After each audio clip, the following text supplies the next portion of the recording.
if he won it twice. Did he win it twice? Or should have won it twice?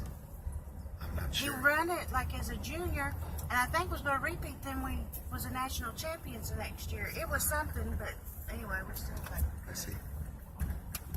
Yes, and Bob Stoops is leaving. So what were your thoughts about Bob Stoops? And I still thought that was shitty that he jumped in and did not let those women say be national champions for one whole day without like causing a big upset. It's like, wait a couple of days. He did have some heart problems, and I think that his father had the same issues, so he kind of jumped out of there. His timing was for shit. Yeah. That was my only. They got rid of a lot of his staff though, like a year or two before, and they kind of gave him an ultimatum, kind of like make it happen or else.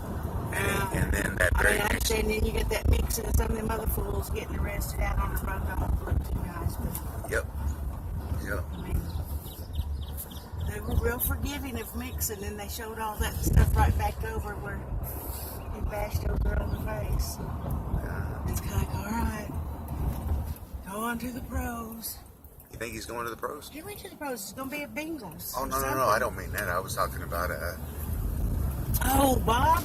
Yeah. I don't know. I said, I'm sure he's got an ironclad contract to stay out of collegiate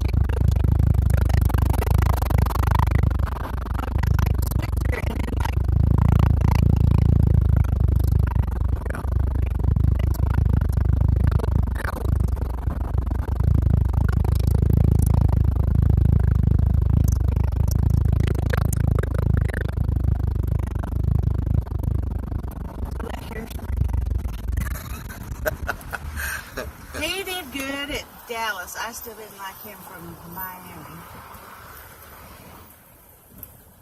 he got him, what, 2 Super Bowls? Yeah.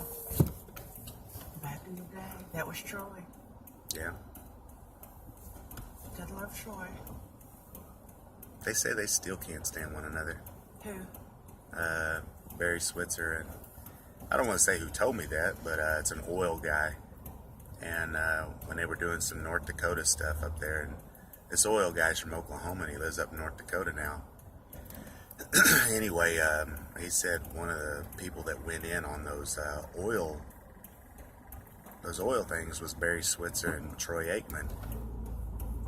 They still can't stand each other's guts. But Now, he did him good, but yeah, I mean, good grief, what would they have done? That was still a risky thing. I mean, my God, he got his leg broke, or whatever happened to him. He got took out in that Miami game. That was a loss. And then they came back. They had little Jamel Holloway and stayed instead of going passing offense back then. They stayed. And they got national champions that year. It was 1985. And oh my God, he'd have been crucified. Switcher would have been crucified if they'd have like yanked Jamel Holloway out and brought Troy Aikman back. And then he went on to what, UCL, or no, he went on to UCLA? Yeah, UCLA, and then Yeah. No, he did okay. Yeah. Of course, when he came out pro, then he was on fire. That was just yeah. one of those things. But no, that was just an unfortunate. And then Oklahoma became a wishbone offense. No, they'd been wishbone. Oh yeah. They eventually came to the passing deal, but yeah, everybody talks about those dark years during the 90s because they had to, you know, they were still like, it was almost like high school play. They had to kind of turn the corner. And now their defense is for shit. Their secondary is for shit. What was it they They're showed not that so much guy? a defense.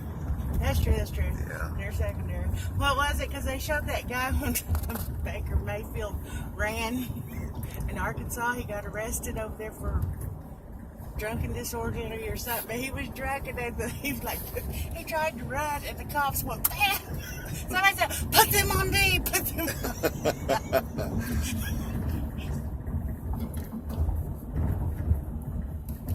Yeah, they look better than the defense.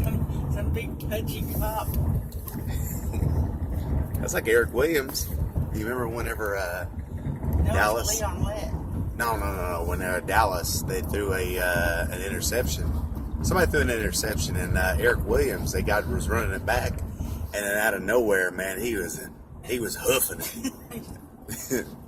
Man, and it was like some cornerback just picked it, and man, started running it back though, and then Eric Williams, man, you see his big old right tackle or right guard though, man, he just come out of nowhere, just boom, tackled that old boy. Was it? Okay. Yeah. Let me see if I can find it. Find it.